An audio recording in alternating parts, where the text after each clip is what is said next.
পঞ্চমী সরস্বতী পূজায় কি করবেন না। পঞ্চমী তিথির সময়সূচি আজকে আমরা জানবো। তো এই মাঘ মাসের শুক্লপক্ষের পঞ্চমী তিথি এবছর ৩রা ফেব্রুয়ারি ২০২৫ সোমবার। 7টি উৎসব রয়েছে একই দিনে, সেগুলি হচ্ছে বসন্ত পঞ্চমী এবং বিদ্যাদেবী সরস্বতী মায়ের আবির্ভাব তিথি সরস্বতী পূজা, শ্রীমতী রাধারানীর পিতা বৃষভানু মহারাজের কলৌ প্রকাশ, শ্রীলপুণ্ডরিক বিদ্যানিধি ঠাকুর মহাশয়ের আবির্ভাব তিথি, শ্রী চৈতন্য মহাপ্রভুর নিত্যসঙ্গী শ্রীমতী বিষ্ণুপ্রিয়া দেবীর আবির্ভাব তিথি, আরও রয়েছে শ্রী রঘুনন্দন ঠাকুরের আবির্ভাব তিথি, শ্রীল রঘুনাথ দাস গোস্বামী মহারাজের আবির্ভাব তিথি এবং শ্রীল বিশ্বনাথ চক্রবর্তী ঠাকুরের তিরোভাব তিথি।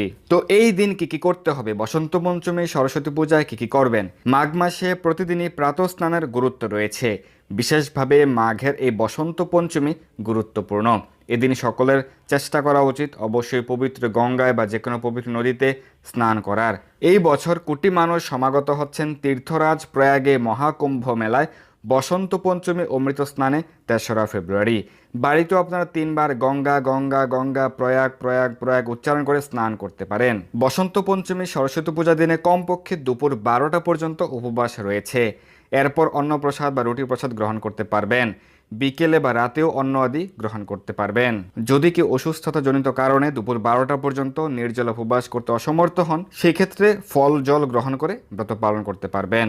যারা নিত্য প্রসাদভোজী নন, সেই ক্ষেত্রে অবশ্যই অন্ততপক্ষে সরস্বতী পূজার আগের দিন থেকে অর্থাৎ 2রা ফেব্রুয়ারি থেকে অদ্বৈত সপ্তমীর পর দিন 4 তারিখ রয়েছে অদ্বৈত সপ্তমী, তারপর দিন 5 ফেব্রুয়ারি পর্যন্ত কমপক্ষে এই 4 দিন কৃষ্ণ প্রসাদ গ্রহণ করুন বা অন্ততপক্ষে নিরামিষ অন্ন গ্রহণ করুন। সম্ভব হলে ভৈমী একাদশীর পরদিন পর্যন্ত নিরামিষ অন্ন বা কৃষ্ণ প্রসাদ গ্রহণ করবেন এবং বেশি বেশি হরিনাম জপ করবেন, হরিনাম কীর্তন করবেন, ভগবানের সেবা পূজা, ভগবানের অর্চনা আদি করবেন, ভগবানের শ্রীচরণ কমলে তুলসীপত্র এবং পুষ্পাঞ্জলি অর্পণ করবেন এবং সরস্বতী মায়ের নিকট ভগবত প্রসাদ অর্পণ করবেন। পুষ্পার্ঘ্য পুষ্পাঞ্জলি প্রদান করতে পারেন এবং সিঁদুর আবির প্রদান করতে পারেন।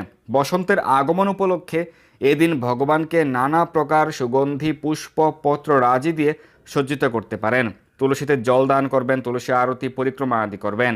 বাড়িতে চুলা ধুয়ে মুছে ভগবানের আলাদা পাত্রে অন্ন ব্যঞ্জন প্রভৃতি শুদ্ধভাবে রান্না করে ভগবানকে নিবেদন করতে পারেন। ভগবানকে নিবেদন করে সেই তৎপ্রসাদ সরস্বতী মায়ের উদ্দেশ্যে, গুরুবর্গের উদ্দেশ্যে প্রদান করতে পারেন।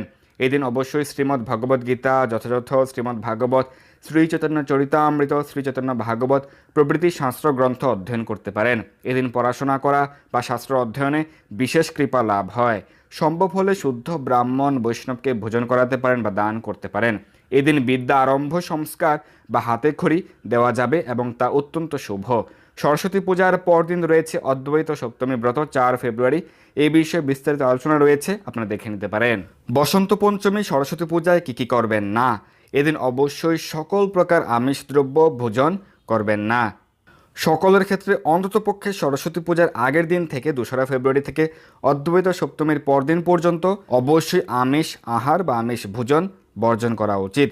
সম্ভব হলে ভৈমী একাদশীর পরদিন পর্যন্তই আমিষ বর্জন করা উচিত এবং এই দিনগুলিতে সর্বপ্রকার পাপকর্ম বর্জন করবেন এবং বৈষ্ণব, শৈব, শাক্ত, সৌর কোনো সাধুদেরই সমালোচনা আদি করবেন না এবং প্রজল্প, গ্রাম্য কথা সমালোচনা আদি করবেন না। সরস্বতী পূজায় পড়াশোনা করা যাবে না অথবা হাতেখড়ি হবে না, এসব ভুল সিদ্ধান্ত। এই সম্পর্কে শাস্ত্র প্রমাণ সহ আলোচনা রয়েছে, আমাদের গতবারের আলোচনাটি দেখে নিতে পারেন। তো চলুন এখন আমরা পঞ্চমী তিথির সময়সূচি জেনে নেই। ভারতে পঞ্চমী তিথি থাকবে সকাল 6টা 52 পর্যন্ত, 3রা ফেব্রুয়ারি সকাল 6টা 52 পর্যন্ত। বাংলাদেশে 3রা ফেব্রুয়ারি সকাল 7টা 22 পর্যন্ত। দুবাই সহ আরব আমিরাত ওমানে ভোর 5টা 22 পর্যন্ত। বাহরাইন, কাতার, কুয়েত, সৌদি আরবে ভোর 4টা 22 পর্যন্ত। মালয়েশিয়া, সিঙ্গাপুরে সকাল 9টা 22 পর্যন্ত। জাপানে থাকবে সকাল 10টা 22 পর্যন্ত। London, France, Spain, Italy, Germany, সুইজারল্যান্ডে 2রা ফেব্রুয়ারি সারা দিন রাত রয়েছে পঞ্চমী তিথি।